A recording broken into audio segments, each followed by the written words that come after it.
Hi everyone, I'm Adam Thurgood, Managing Partner of Hightower Las Vegas, and I'm joined by Rayna our Director of Research. Welcome to the Q1 2024 client briefing. We had a lot of positive feedback the last time around with the interview style format, so we're going to roll with that again, except I get the easy job this time of asking the questions rather than having to answer them. So we're going to get Rayna's thoughts on the markets and the economy, and why don't we start with just how wild markets have been over the past couple of years. 2022 was a rough year. Stocks and bonds were both down over 15% apiece. 2023, we saw the S&P 500 rally sharply, up well over 20%. But if you look at the aggregate performance over the last 2 years, even though stocks are at all-time highs today, the gain that we've seen over the last 2 years is pretty minimal. So what do you make of all the volatility that we've seen, and what caused stocks to rally so strongly over the past few months? Absolutely. Well, I think we should really start with the bond market, and that has been a complete roller coaster over the last 2-3 years, right? And every time interest rates increase to a certain degree, they start to put pressure on the valuations for stocks as well. So the two tend to move in tandem when interest rates are really volatile and moving up. Well, when we look at October of 2023, for example, the equally weighted index, where you don't take into consideration how big a company is within the index, was actually negative for the year still. And interest rates on the 10-year note, for example, were above 5%, also under quite a bit of pressure.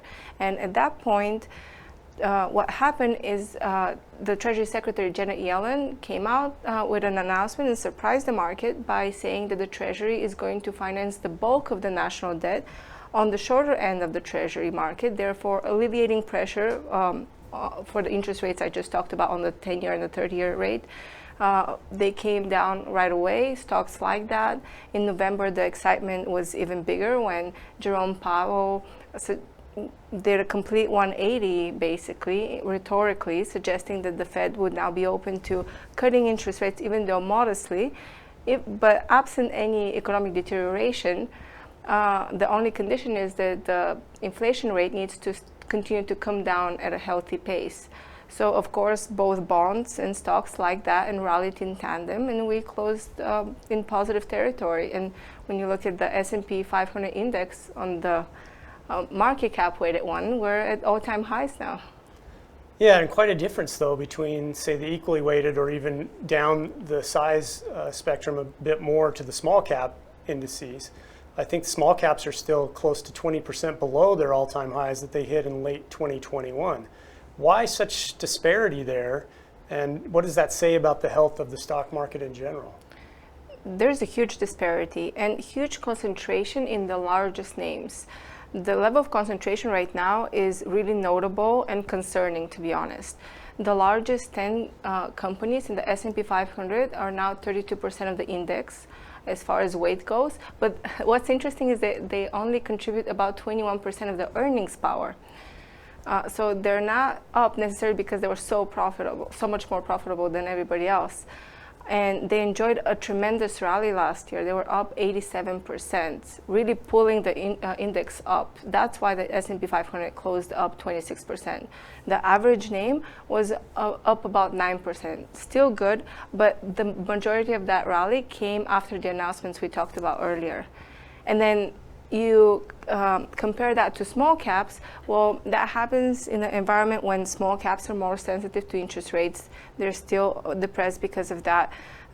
Small business sentiment is still depressed as well, and their revenues are not back to where they were in 2022, for example, in the beginning of the year. So that's why we see them under pressure still. But that being said, perhaps it's also an opportunity, because if we see growth really reaccelerate this year, that means that small caps really have a lot of room to catch up to those big names. So that brings up an interesting question, which is, what are market expectations? The market's always pricing in something, and it seems like the market's pricing in a fairly positive environment, but yet you're not seeing the small cap indices rise yet. So what is the baked in the cake consensus inside of markets today, and what does that mean for potentially what could happen this year? Mm-hmm. Well, most market strategists expect for this year for that market rally, for the stock market rally to broaden out like I said, for small caps to catch up, for the equally weight index to catch up to those larger names. It looks like there's definitely room for that if we see growth reaccelerate. It's a presidential year, of course. Yeah. The government is willing to spend money to help that happen. And when you look at that, that's exactly what's on the docket. We have the CHIPS Act, the Inflation Reduction Act really becoming more powerful this year, starting to add more money to the economy. We also have this tax bill that's really moving through Congress right now. It was approved by the House, and now it's going through the Senate. And for example, Strategas, one of our research providers, has as their base case for that tax bill to be approved. Now, why is that so important? Well, if it gets approved, the estimations between Strategas, one of our research providers, and Piper Sandler, another one, is that would add about between 150 billion and 250 billion in stimulus this year. Now, usually it takes time for stimulus like that to circulate through the economy, but that's not necessarily the case this time. And it's because there's retroactive tax cuts applied here for spending related to research and development, and companies are going to receive that money right away. And of course, perhaps some of these companies also have that as a base case now. So on the margin, you could expect that they're going to defer any layoffs until they see that money or see how that progresses really through Congress. So that's a big catalyst this year to see really bigger surge in growth. Well, there's no question that Treasury spending or fiscal stimulus has been tremendous. We're running nearly a $2 trillion budget deficit, which is absolutely bonkers outside of a recession or a major full-on world war. What's puzzling, though, is the difference between leading indicators and what's happening concurrently in the economy. A lot of the leading indicators that we track have a strong history of getting recessionary calls right, and a lot of them are at depressed levels that have almost always coincided with recession, yet the coincident data is still fairly strong. So what's going on there? Are the leading indicators broken now because of what's happened with COVID, or is it just taking longer for them to work out and work their way into the system due to, like you said, things like the employment market still being fairly strong and CEOs not really wanting to fire people yet? Yeah, absolutely. Well, ever since COVID, this cycle has been very strange. And economists and statisticians right now are debating exactly these questions. I mean, when you look at the leading indicator index, one we point out like every time we're here, it has been very depressed for a very long time. Never before have we seen this level in the index without a recession. And some people are starting to say, well, perhaps it's distorted because of what happened in COVID. Like these seasonal adjustments are distorting all the indicators.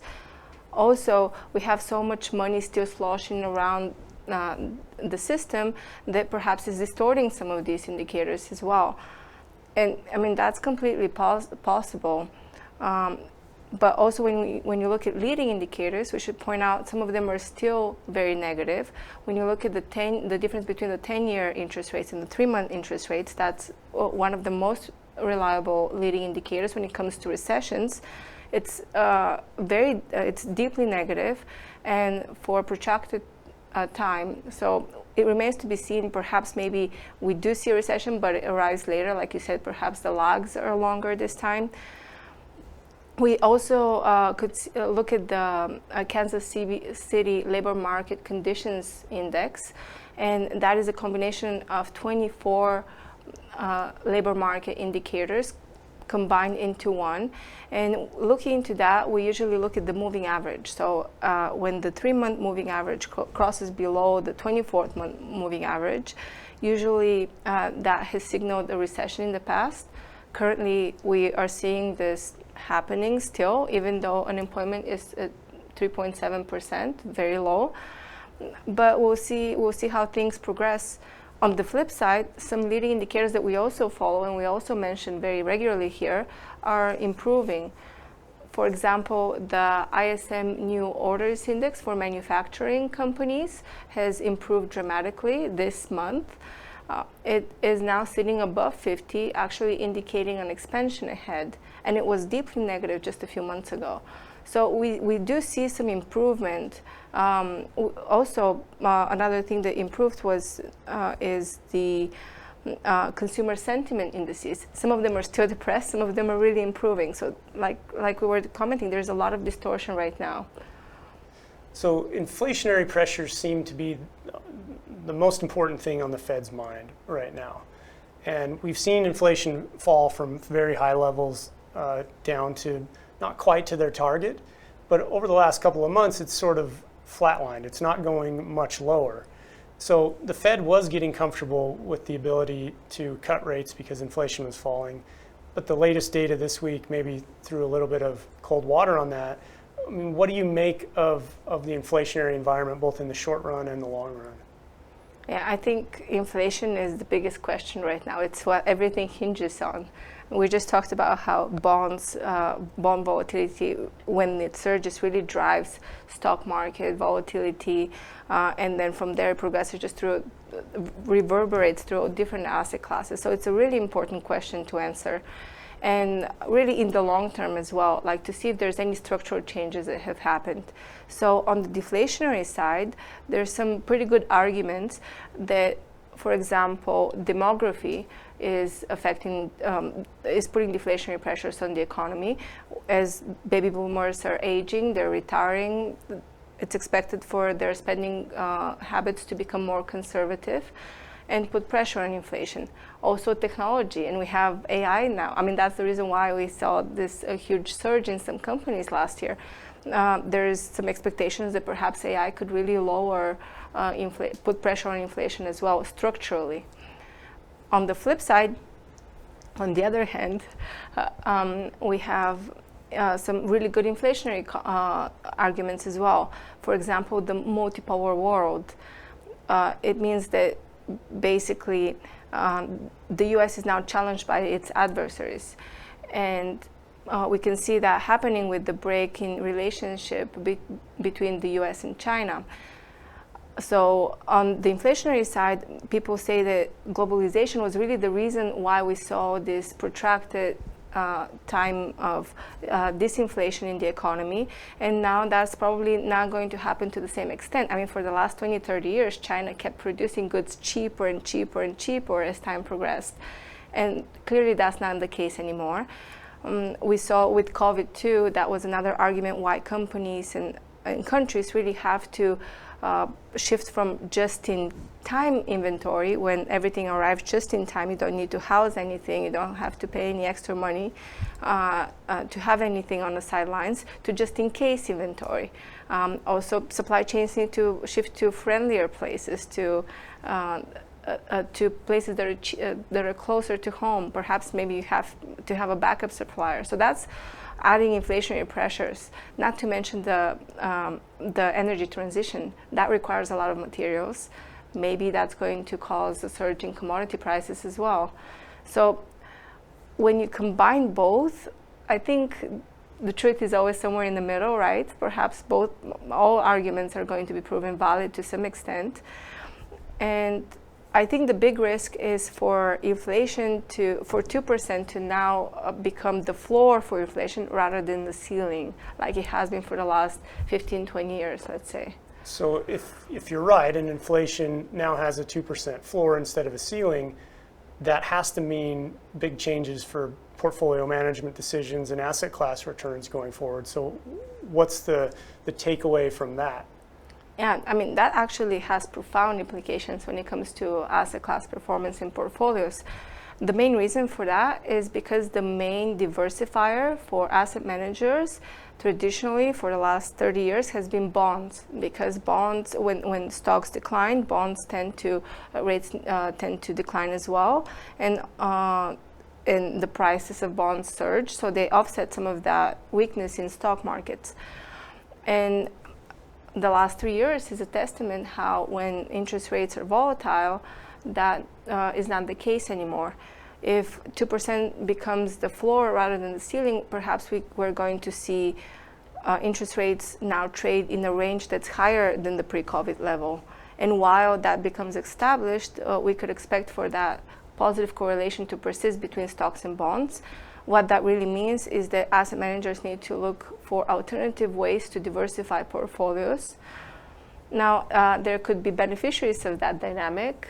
Precious metals is one that is expected to benefit from such dynamic, since you could expect for companies, for countries, for consumers to try and protect their purchasing power. Well, the world is a strange place today, and it seems like it's getting more and more challenging every day. If you watch, traditional media, it's a scary place. We have obviously the Russia-Ukraine conflict. The Israel-Hamas thing seemed to come out of nowhere, and of course, there's plenty of worry about China invading Taiwan. So geopolitics seems to carry a larger weight on people's shoulders today. How worried are you about what's happening, and how much impact do these conflicts actually have on markets? Yeah, very good question. And it's something that's on everybody's mind right now, right? And I think we should differentiate between the short term and the long term. So now everybody's thinking about geopolitics because we saw this massive surge in geopolitical risk last year. The logic follows that now, especially with the US elections coming up, perhaps there's some incentive for some of what happened last year to dissipate a little bit. But that being said, our expectations are for geopolitical risk to stay with us in the longer term. And that's because we're entering what's called the multipolar world right now by some geopolitical commentators. The dominance of the US is now being challenged by the likes of China, Russia, others. But not only that means that China perhaps could buy oil now from Saudi Arabia. I mean, last year, 20% of oil exchanged hands using non-dollar currencies. That's a big change from the status quo from, let's say, 5 years ago. So there's some changes happening underneath the surface. We think that we should be thinking about the opportunities that lie there as well. For example, that argues again for supply chains moving closer to home, to more friendlier places, to more friendlier countries, perhaps domestically as well. So there is some beneficiaries from that dynamic as well, but something definitely to focus on more than in the past. So when you put this all together and you think about all the economic positives and negatives, the geopolitical risks, the potential election outcomes, and how might that impact markets, what does that mean for the ideal portfolio positioning? Yeah, well, how we interpret everything right now is we see the positivity in markets when it comes to growth, and we think that it's completely possible that it comes to pass. But it's very sensitive. There's still some alligators lurching underneath the surface. We have problems in commercial real estate that could come to really grow over time. We have still persistently high interest rates. Now, the question is the current positivity really dependent on the Fed cutting interest rates and therefore on inflation coming down? So what if inflation doesn't come down? We saw yesterday a surprise of 1/10 of a percentage point for the CPI really took markets by surprise, and they were down on the day quite significantly so. So we think that the best way to position now is perhaps to have exposure, but to focus on companies that have lower debt on their balance sheet, that are profitable, that have things like free cash flow, for example, is one measure that we look at, and really hope that broadening of the rally does come to happen. Then those companies could actually rally more than what rallied last year. We don't think it's very prudent and very responsible to have that level of concentration of, let's say, 30% in just 10 names that are already richly valued. It's not the way we manage money, really. Also, trying to look at some themes such as these beneficiaries of the new multipolar world, of supply chains moving back home as well, and precious metals too, when it's timely, like we look at different indicators to see when it's really timely to press on them or to take the pressure off them. So it's very interesting, very tricky. but there's opportunities always. That there are, and it's always our job to try and find the opportunities while not exposing people to too much risk. Because at the end of the day, most people want to get to their goals and be able to sleep at night. And so that's sort of our job, to construct portfolios that help accomplish those two objectives. All right, well, I think we'll leave it there for this time, and we will circle back with any questions you have. You know where to reach us, and we will see you the next go around.